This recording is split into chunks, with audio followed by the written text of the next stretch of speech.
Not Wisconsin, not Pennsylvania, not Michigan either. Rather, the center of the presidential race today focusing on, of all things, a courtroom, of all people, Michael Cohen. Donald Trump's former lawyer testifying, and it even brought sitting members of Congress right into the courtroom. But if you think President Biden had it easy, think again. The New York Times dropping new numbers that have Democrats alarmed. Come on in, I'm Blake Berman. This is The Hill on NewsNation.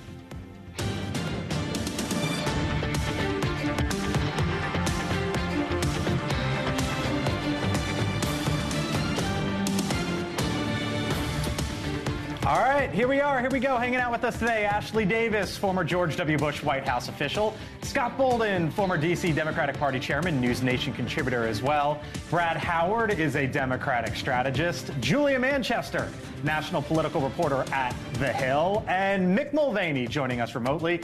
Of course, the former Trump White House chief of staff, NewsNation contributor as well. Hello, Mick. Hello to you all. Nice to have you in on this Monday. Hope you had a nice Mother's Day weekend. Thank you. We got an interesting show coming up. Are we about to get into a trade war with China again? I want to talk about Jerry Seinfeld, what happened over at Duke University, some new polling. Congresswoman Nicole Malliotakis is going to be joining us here momentarily as well. But first, let's start with this. This just happened within the last few minutes or so. Live look at the White House as we begin tonight with some unusual breaking news involving Chinese land ownership near a nuclear missile base in Wyoming. You heard that right.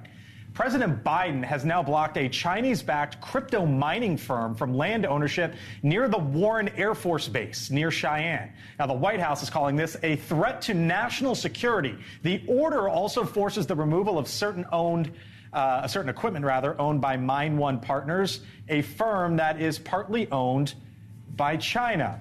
All right, Mick, I promise you, and I promise all of you, we're going to get to Donald Trump here in a second, but this one caught my attention because, you know, Mick, we've been covering this on NewsNation, land owned by Chinese all over this country, and it seems as if the Biden administration decided to step in here with this land a mile away from a nuclear missile site. What did you take away from it? Yeah, it's a big deal. It relates to the Committee on Foreign Investment in the U.S. It's a multi-group committee made up of various parts of the federal government, led typically by the Treasury Department. And what they'll do is they'll examine foreign ownership of critical assets in the U.S. And if they determine that there is a national security threat to some foreign country owning something here, they can prevent the sale, or in this case, they can force a divestiture. This did not come to CFIUS, that's the committee, CFIUS, before the transaction took place by which this Chinese-related company took the land. So it's essentially the White House has said, look, you have to sell it. This is not a move that is made lightly. It's not a move that's done on rumor and that type of thing. If you're seeing this, especially after the fact, a divestiture after the fact, it means that the administration had hard evidence that would back up this move. Wow. So you do a lot of work in this area. What does it say to you? And I wonder if this is going to be the start of more of this, Ashley, that the administration jumps in on this foreign-owned land near a military installation. Well, absolutely. It's shocking to me that it was even happened at this point, because I would think that the company, the governor's office and the legislature had to know that this company was coming in. And everyone since Dubai Ports, that was actually something political under the Bush administration 20 years ago that went through CFIUS, and the general public started learning about what CFIUS was, which was right. This foreign investment. The fact that this did not go this close to a military base through the CFIUS process, to me, is something that even rings more bells. And I think the Biden administration should be doing this, and I'm just surprised the governor or anybody else didn't realize that it should go through. So we're going to talk about the possible trade war. I think that might be coming between the U.S. and China later in the show. But is this sort of front running that? This is a huge deal because it didn't go to CFIUS first. The parties to this transaction have an obligation, a legal obligation, especially when you're doing foreign transactions, to take it to CFIUS. What makes this a huge issue is that it didn't go to CFIUS. That makes it worse because the transaction was completed. Now they've got to undo it. I'm not clear completely on whether there are any legal ramifications for them not submitting it to CFIUS, but there certainly should be. Again, near a military base, a mile away from a military base, give or take, in which nuclear missiles are housed. And that company told to divest within the next 90 days. All right, Jesse Weber, NewsNation legal contributor. come on in, not on this, on something much, much different. I don't know which one was more explosive, to tell you the honest truth. You think the other one's a big deal, too, I'm guessing. But let's talk about Michael Cohen. Yep. On the stand today, Scott, Mick, I want your thoughts as well. Brad, Julia, too, of course. First off, tell us, Jesse, what did Michael Cohen say today? What stood out to you? If you take everything he says as true, he did not disappoint. He was the star witness for the prosecution for a reason. He basically tied Donald Trump to the hush money payments, that he was directing it, that he wanted this only for the election. There's a very memorable quote from Michael Cohen on the stand that Trump said, I need you to push this whole Stormy Daniels business after the election. And when he's asked, about Melania, he goes, what? You think I'm going to be on the market that long, as if Melania was going to break up with him? So he wasn't concerned about Melania breaking up with him. And the most important part came at the end of his testimony, where he was talking about the fact that Trump was aware of this reimbursement plan to Michael Cohen, to not pay him just $130,000, but $420,000, to disguise it as legal expenses when really what it was a reimbursement plan. And that Trump was a part of this meeting. He signed off on this. This is exactly what the prosecution needed. But remember what I said, Blake, the jury has to believe Michael Cohen for this to work for the prosecution. So that's my next question. And I've never stepped foot a day in a law school class, let alone practice. But doesn't the defense team, Jesse, Scott, don't at some point they say, this guy's an admitted liar? Well, they certainly get a chance to cross-examination at probably early next week, because it's a short week. But, Jesse, I had a quick question for you. What came out at the end of Cohen's testimony, was that enough? Because as I listened to updates, I wasn't convinced that that was enough. That is, that a witness that will say that Donald Trump told the bookkeepers and the CFO to book it as a legal expense, notwithstanding them being aware of the payment and the scheme to reimburse. Wait, so you're underwhelmed? You're underwhelmed? Not yet. His direct is still going on. I'm not underwhelmed yet, but I think that's a missing piece that they haven't gotten to yet. Scott is right on the money here. The one thing that Cohen didn't quite do is said, yeah, Donald Trump falsified these business records in order to commit election fraud, in order to violate a federal election law or state election law. Now, they might not need him to get that far. They can fill in the rest of the pieces of the puzzle and say, jury, use your common sense. But I think they got Michael Cohen to go where they needed him to go. Now, remember, yes, there's a number of ways to cross-examine him. And even Michael Cohen on the stand, I don't want to say it a slip-up, but he gave an opening for the defense when he said he was disgruntled. He wasn't happy that he wasn't part of Trump's White House. He wasn't happy that he wasn't getting paid the money that he wanted to get paid. So if you talked about him having a bias against Trump and saying whatever he needs to say to make sure he's punished, there's something for the defense there. What is the takeaway from the national political reporter for The Hill? The takeaway is that, look, this, I think, was probably, Stormy Daniels' day of testimony was obviously very salacious, got a lot of headlines, but I think this is the most important part of the testimony. Obviously, it signals that this trial is wrapping up, but it also signals that Michael Cohen is really the center of this. He was the link with that hush money payment, and it's a big test for the prosecution because we know that Michael Cohen is someone who's not really viewed as a reliable witness, a reliable person. So I'm looking forward to the defense cross-examining Michael Cohen. So we saw, Brad, last week, Senator Rick Scott show up at the courthouse. We saw today several members, Republican members of Congress. Congresswoman Nicole Malliotakis is going to be joining us momentarily. She was there. Senator J.D. Vance was there as well. We're hearing Vivek Ramaswamy will be there tomorrow. What do you think's, as Ashley shakes her head, what do you think's going on?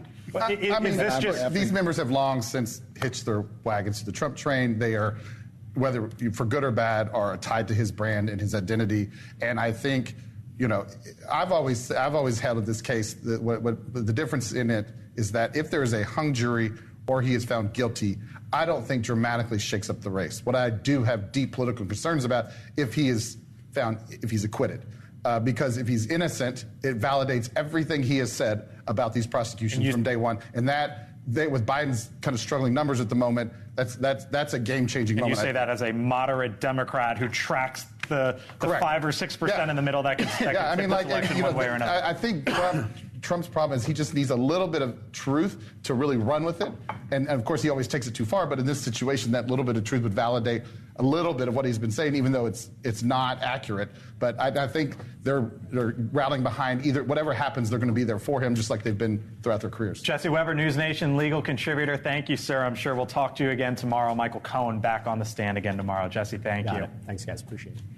All right, come on in, Congresswoman Nicole Malliotakis, Republican from the state of New York. As I mentioned today, she was one of the handful alongside former President Trump in court today, J.D. Vance, Tommy Tuberville, for example, and the Congresswoman who joins us live. Congresswoman Malliotakis, thanks for being with us here on the Hill. Can you explain to us why you felt the need to go there today? Look, I went to support the president. I think that this is a sham prosecution. I think that in being there today, I didn't see any evidence from the star witness, who, by the way, is a convicted, disbarred perjurer who lied to Congress, who admitted to it, who actually was convicted of perjury. And I was there to support the president, to show that there are people that are standing with him. And the reality is, as a New Yorker, I think I have a different perspective because I see how Alvin Bragg has failed to do his job as district attorney and keep our city safe. We have issues with crime. We have drug dealers that are peddling to our kids. We have illegal immigrant gang members who have wreaked havoc on our city, career criminals going through the revolving door of our city. And Alvin Bragg is focused, instead of putting those individuals in jail behind bars, those violent criminals, he's focused on the prosecution of a political opponent where there was no crime. Federal Election Commission said no crime. DOJ said no crime. His predecessor, Cy Vance, said no crime. And even if there was a crime, it's not even within his jurisdiction. I hear you bring up the host of issues, Congresswoman, and I wonder, with all the issues there, is it a good use of your time as a member of Congress being there? It's an off day. Why go to court and maybe not do something else in your district? I did. You know what? I did meet with my constituents following being in court earlier today. In fact, I just gave medals to students who received congressional medals. But besides the point, a question should really be asked, why is Alvin Bragg wasting his time? Because his job is to keep the people of New York City safe. My constituents understand what is happening here. I think the vast majority of New Yorkers and Americans understand that what is happening to our president is unfair. It's completely unfair, it's unjustified, and it's something that would happen in a country like communist Cuba that my mother fled. That's where they actually go after political opponents and try to jail them. It should never happen here in the United States. So it is part of my responsibility as a member of Congress to see that we never have this type of corruption and weaponization of our judicial system. What would you say to those, Congresswoman, and I'm sure you've seen this out there, who say, you know what, this is just an audition for the vice presidency, or maybe an audition for cabinet spots? I'm not auditioning for anything. What I will say is I was there and I offered to be there. I was not asked by the president. I offered to go there because I believe it is the right thing to do. This is an injustice that's taking place in the city that I represent. And I think it's important, and my constituents want me to shed light on the fact that, you know, they feel less safe in this city. They feel less safe because we have prosecutors like Alvin Bragg who, again, rather be politically motivated. Now, that's the true waste of taxpayer time and resources, is a sham prosecution where the star witness is, again, a convicted, disbarred perjurer, and there is no evidence. Congresswoman, we have to leave it there. Crime. Congresswoman Nicole Malliotakis from New York represents part of the Bronx, Staten Island as well. Thank you, Congresswoman. We appreciate it. We'll talk to you again soon. Thank you. Hey, Mick, come on in. I want to get your reaction because we're seeing more and more of this, and I'm told that more of this is going to happen. Allies of the president, you heard the Congresswoman say, look, she wanted to go. But is what is happening here sort of an audition? I mean, you saw J.D. Vance there. Is partly this an audition for the Veep stakes or not necessarily? No, I don't think so. I mean, it doesn't hurt, but you're going to sort of, support the team. I don't have a difficulty with it. And I thought her answer about also serving her constituents that day was a good question and a good answer. So no, I wouldn't read too much into it. And look, there's a camera, and politicians love cameras. They just do. So, and you get a chance to go and support your team. That's okay too. So I don't have a difficulty with it, but I don't think Trump's sitting there going, well, Nicole was here. Maybe I'll put her on the list for the cabinet. It's not that transactional. All right. Okay. So did you happen to see this? The Vice President, Kamala Harris, spoke at a leadership summit today where she surprised the audience with a little bit of language. Watch. That sometimes people will open the door for you and leave it open. Sometimes they won't. And then you need to kick that door down.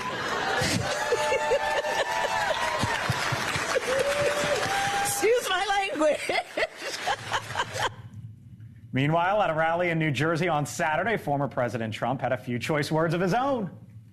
Al Capone was so mean that if you went to dinner with him and he didn't like you, you'd be dead the next morning. And I got indicted more than him on bull too.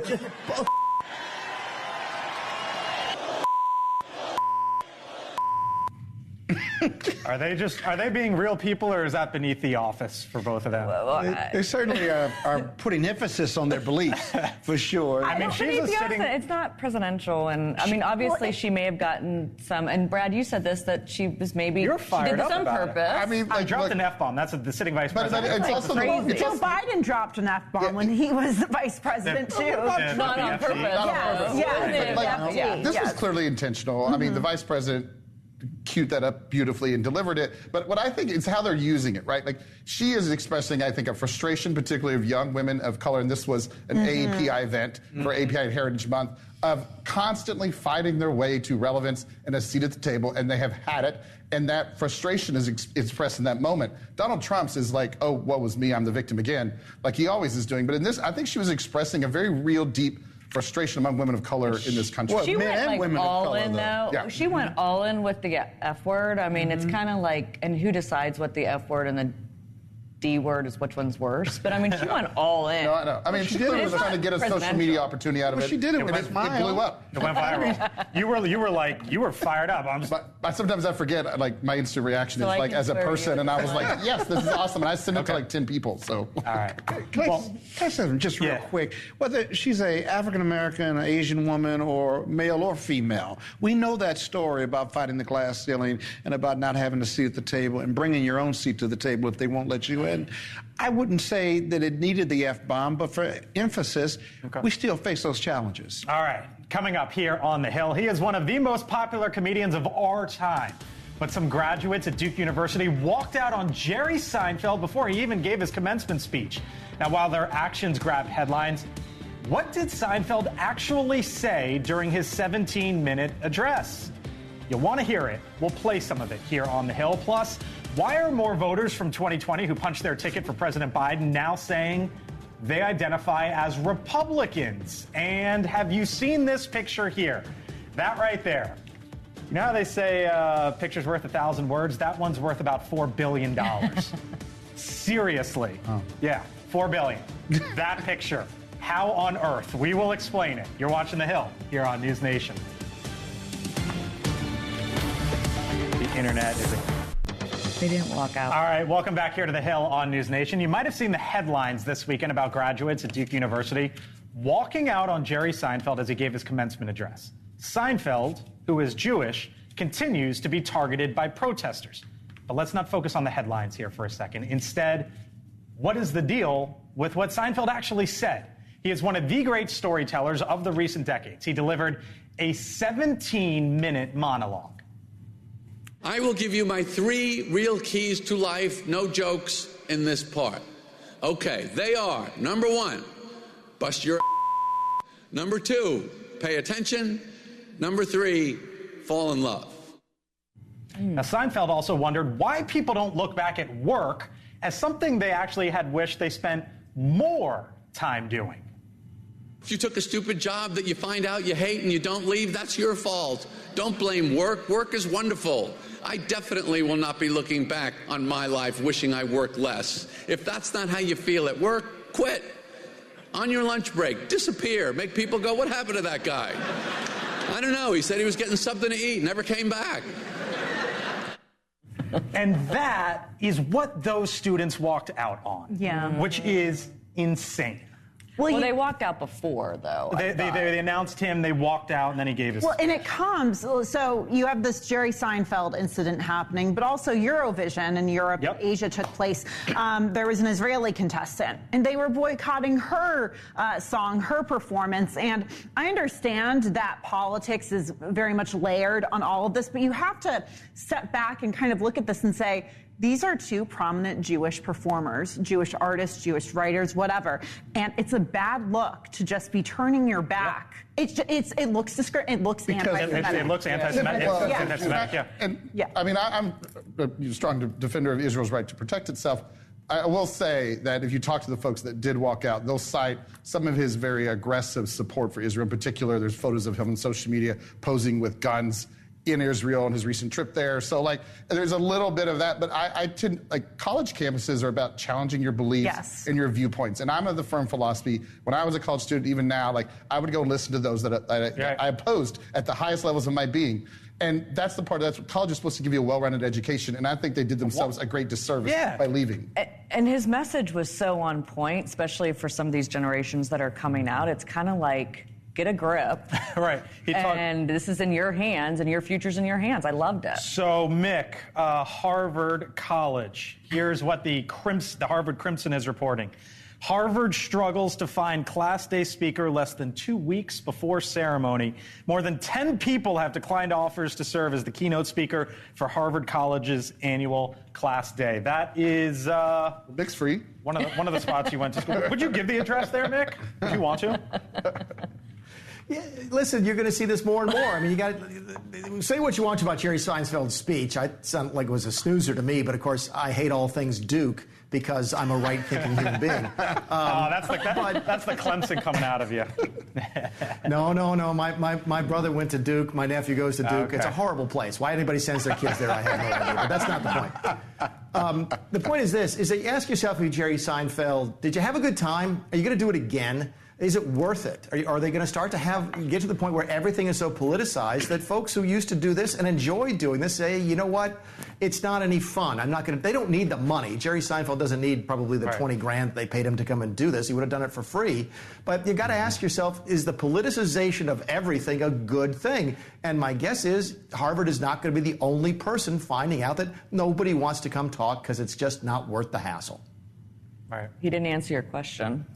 Which was, would he speak? Would you speak there? Mulvaney, maybe we'll get you as the Class Day speaker. Listen, I mean, the former Trump White House chief of staff as a Class Day speaker. I think they would all walk out on you.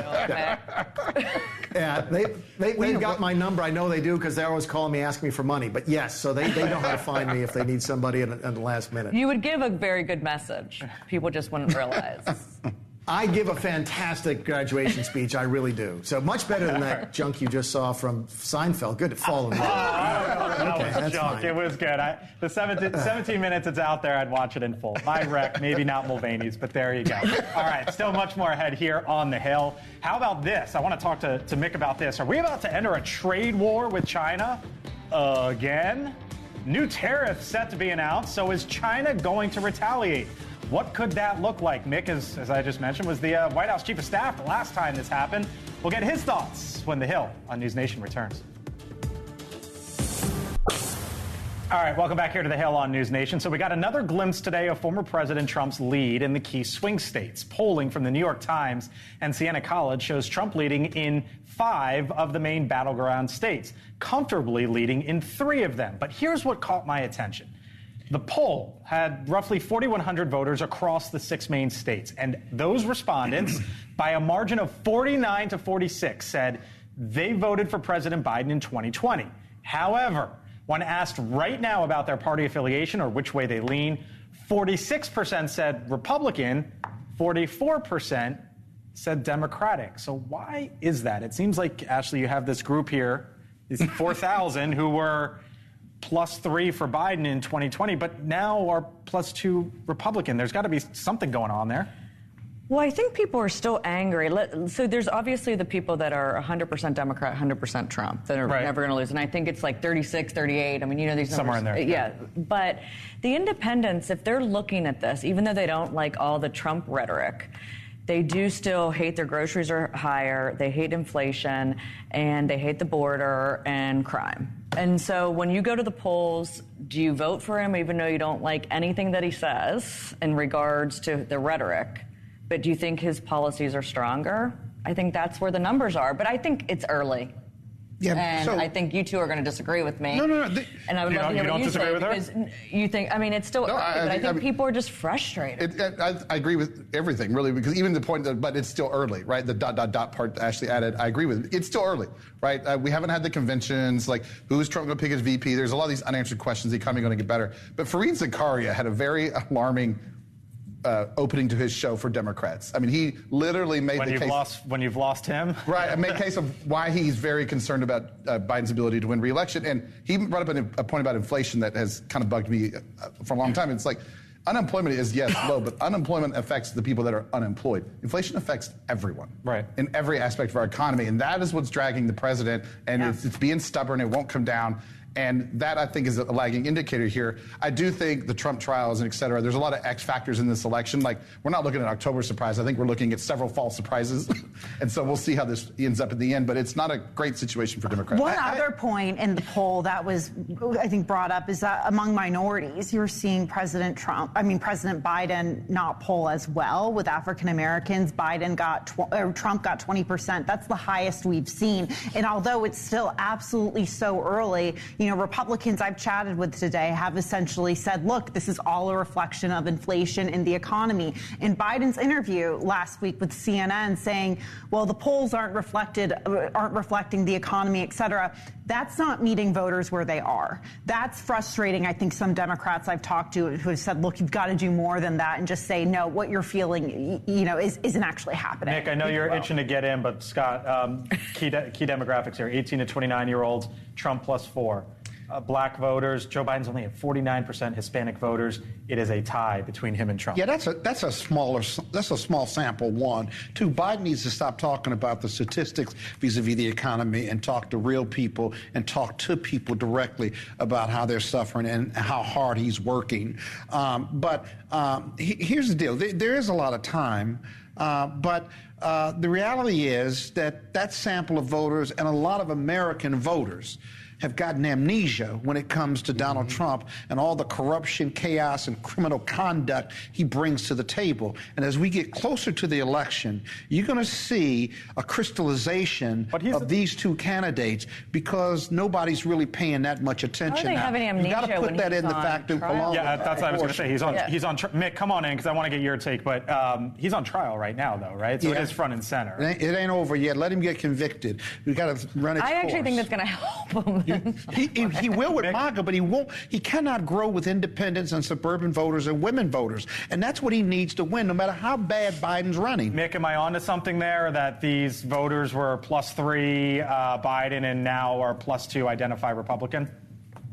Yeah, I think it's very interesting. And so the subgroups, the various age demographics and the racial demographics and so forth. But keep in mind, there's another aspect to this, which is that the comment about which party do you support now? That's a party question, not a candidate question. That's really close to what we call the generic ballot, which makes a big deal for the House races especially. This is one of the reasons you hear a lot of more Republican House members go, you know what? Maybe we were not going to get killed this year. Maybe we can hold the House. Maybe we can grow our majority a little bit. That generic ballot right now is looking more like 2010 to the favor of the Republicans than it is, say, 2022. That's all right. And Mick, you know this better than anyone. With redistricting, there's very few seats that are even up for play this year. So even if the Democrats would flip, which obviously is very important from a committee who's controlling the committees, it's still going to be so close no matter who wins in the House. And in the Senate, it's already, you assume Justice wins in West Virginia and with Manchin's open seat. And so it's already 50-50 going into the election, and the Republican map is so much stronger. So, most likely we're going to have a Republican Senate, maybe a very close This poll, House. though, was good for Democratic senators, though, was it? Well, so this is my thing. This is where candidate quality but matters. It's still the numbers. We've got the Democrats have strong senators up for re-election that don't have scandals, who delivered for their constituents, and when the generic ballot was much different for. Did you just put the bar at don't have scandals? Yes. I mean, it's Bob Casey is the most vanilla. And he's probably going to. Of course, That's where we are. The bar is don't But the have Republicans scandals. drove that bar that low. He's innocent until proven guilty. Let's not talk about Menendez. But look, you got Donald Trump. You have all these. The Republicans drive that bar low. God bless them. I pray for them. You've got other Democratic members who have their own issues, but here's the thing too: like independents are independent or finicky because they're independent. So what we're looking at is a flirtation with Republicans and Trump because there's an opening at the moment. Whether or not they choose to enter the relationship in November, we will see. All right, Mick. Here's a question I want to ask: is the trade war with China back? Because the Biden administration tomorrow is expected to announce new tariffs on a host of products coming from China, including EVs, electric vehicles, semiconductors, and solar equipment. Now, according to reports, those EV tariffs could hit somewhere in the neighborhood of 100%. The Treasury Secretary, Janet Yellen, was asked today how China could respond this go-around to a trade war. President Biden believes that anything we do should be targeted to our concerns and not broad-based. And hopefully we will not see a significant Chinese response. Hopefully we will not see a significant Chinese response, Mick. My goodness. First off, is this trade war part two? And, I mean, you were there as the chief of staff when Trump was in the middle of all of this. What do you think possible retaliation from China looks like? I can't imagine any member of the Trump administration saying, well, we sort of hope they don't respond to this, don't retaliate. The answer would be they better not retaliate to this or else there'll be more of it. But look, there's very few things that are bipartisan right now in Washington, D.C. Spending money is always bipartisan. That's how you get all the debt that we have. But being tough on China is bipartisan right now as well. So you're seeing Biden take these moves. Trump made similar moves. Republicans and Democrats alike are looking for ways to sort of come down hard on China. I have to think it's going to have an impact. It may not in terms of our international relationship with China, but keep in mind, China doesn't want a trade war any more than we do. So I think if the Biden administration keeps this focused, it may prevent a broader trade war. You think they don't want one, China? No, they don't benefit from it. They're trying to export. They're an export-driven economy, and if they lose one of their largest trading partners, it would be negative to them. Look, we had the same conversation back with Donald Trump in 2018 when we threatened a bunch of tariffs. And how did the Chinese respond? They responded by agreeing to buy a lot more of our agricultural products, including, I think, billions of dollars worth of soybeans. That's how the deals got done with Trump. It remains to be seen if Biden is in this to make a point or to actually change the playing field. What do you think? What do you think the guy? Well, I'll say that we've been in a trade war for a while. Right, that's the thing. Biden's kept all of the tariffs on, and now wants more. And I'm gonna channel my former boss, Congresswoman Stephanie Murphy. Tariffs are taxes on the American people, and they're actually making inflation worse. They're driving up prices, and so the trade policy. And I would also say hope is not a policy. It's not like to have the Treasury Secretary say, hopefully there's nothing significant. Hello, right. And I do think it's good politics in the sense that the country's in a very protectionist mode at the moment. But why not use these tariffs, as Mick said, to leverage greater access to the Chinese markets for our products? Because there's completely uneven in regard to access to markets, and we've lived with that for decades. I mean, Mick? I'm sorry. Scott was agreeing with me. That's why I was being quiet. There we go. We'll leave it there. Other side of the break. Hot mic with Mick. We're going to talk to Mulvaney about... Somebody help me. Nikki Haley. Did you see the reporting over the weekend with Nikki Haley? Is she on Trump's list? He said she's not. Where does all that stand? Hot mic with Mick. Other side of the break.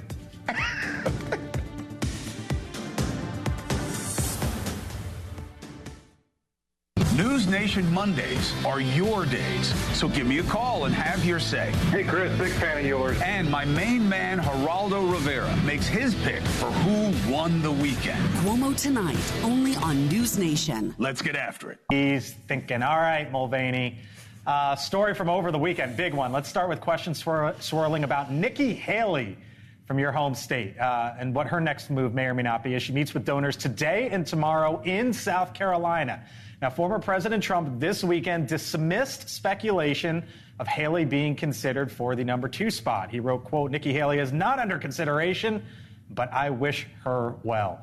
All right, what was this about over the weekend, and what are you hearing? Is there a thawing going on? What's up? Not much thawing between Trump and Haley. I still don't see her as a vice presidential candidate. Maybe she's on the list, but I would put her on the 3rd or 4th tier. The Wall Street Journal wrote a very high-profile editorial today encouraging Donald Trump to look at her for vice president, which is probably the nail in the coffin on the Nikki Haley vice presidential aspect, because the Wall Street Journal is no longer aligned with the Donald Trump Republican Party. So, but my guess is that this meeting with donors, and it's interesting that a non-politician is meeting with donors, has as much to do with what she's going to be doing for the next 4 years as it does what she's doing now. How does she stay relevant for at least the next 2 to 3 years so that she can run for president in 2028? That, I think, is a much more interesting question and probably something that is a lot more fruitful than her efforts to, if she's trying to become vice president. I just don't see that.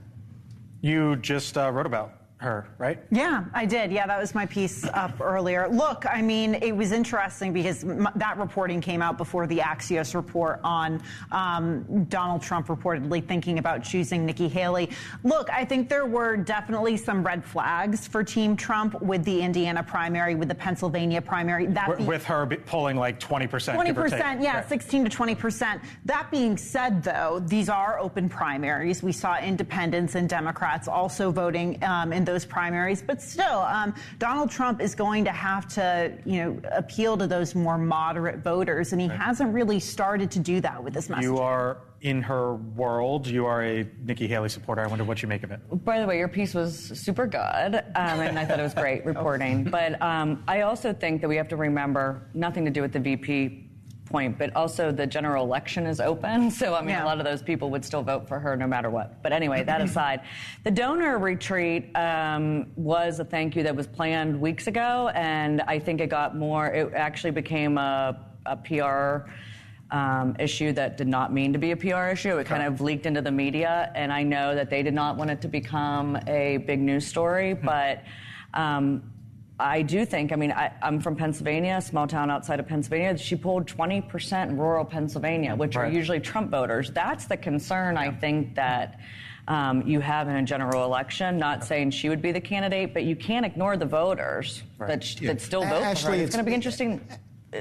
Yes. Ashley, it's Mick. Quick question. Are they really Nikki Haley voters, or are they just non-Trump Republican voters and she's the last name on the ballot that is not his? That's what I can't figure out. Everybody says, how does Trump get the Nikki Haley voters? I can't speak for everybody, but I do think that there are a lot of Republican voters that like her message without kind of all the chaos. I'm using her word, not mine, but I think that there are a lot of voters that still support her, or kind of support going back to, okay, this is someone that has our values. She's pro-life. She wants to cut taxes. She's for foreign affairs. She's for America, supporting other countries. So I think that but then I also do think that there's people that are voting that are anti-Trump. But I also think those people may go to like RFK or someone else more extreme than even Nikki. And by the way, Mick, before I leave, I did get a nasty note from my mother that I'm not allowed to pick on you anymore on TV. So she's the biggest fan of Blake, but now I'm not allowed to pick on you. Did she say anything about me by chance? No, just Nick and Blake. Okay. All right, Mick. Problems, by the way, continue for South Dakota Governor Kristi Noem. The governor now banned from 1/5 of her state after 2 more tribes banned Noem for saying that some tribe leaders are benefiting from drug cartels. What's her future, Mick? In this business, everybody's always got a future. You're never entirely out of the business. You can always be one of the great comeback stories. And especially with your relationship with Donald Trump, you can go from being, a persona non grata to on a short list for a cabinet position in a relatively short period of time. Just ask Lindsey Graham. It happens probably once a week with him. But I think she's had a really, really rough week. It does draw into some clarity the difference between being the governor of a small state and being sort of on a list for vice president of the United States. The level of scrutiny is just that much higher, and she did not handle this well from a messaging standpoint in the last couple of days. So it's going to get worse, I think, before it gets better. Is she completely finished? No, I don't think so. She's a very talented politician, was a good governor, has a good presence. But, yeah, she's gone down 3 or 4 notches. I don't think anybody's talking about her right now on that short list for VP. Hot mic with Mick. Thank you, sir. Would you look at this picture, by the way, before we go? This right here, worth roughly $4 billion. How, you might ask? Well, over the weekend, that picture was posted to the social media account Roaring Kitty. Now, the man behind that account, Keith Gill, is the one who spurred the massive rally in GameStop stock in 2021. He even got hauled before Congress virtually to testify about how his analysis of the stock fueled its rise. But Roaring Kitty had been silent for more than a couple of years until that very post suggesting that he might be back. And with it today, the stock rose, get this, 74%. GameStop went from being worth $5 billion to its market cap at now $9 billion. One picture, one post, Roaring Kitty, $4 billion. How about that? Mick Mulvaney, thank you, sir. I wish I would have listened to my son and brought some stock because he's like. You wish you could draw? I wish I could draw. The technical analysis on Reddit is what sent that thing up there, but my goodness. All right, Leland Vitter, host of On Balance, joins us on the other side of the break. You're watching The Hill here on NewsNation.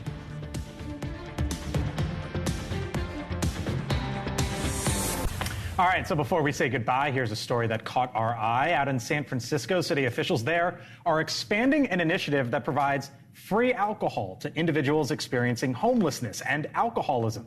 Now, the program aims to ease alcohol withdrawal symptoms while providing housing and medical supervision. It started back in 2020 as a pilot project, but has since been expanded into a long-term program. Leland Vitter, host of On Balance, joins me now. Hello, sir. What could possibly go wrong out there in California? Thinking, I don't know how they did things at the University of Michigan. This sounds an awful lot like something my fraternity brothers would propose. just try to wean you off that way? Yeah, just a little bit. Just a little bit here and there. We all had brothers like that. No comment. What you got coming up on the show today? No comment, really? I wasn't in a fraternity. No. Okay, so I think this is an interesting premise here, right? Because by all accounts, things are going really well for Donald Trump, right? Seems as though the court cases at all are falling apart.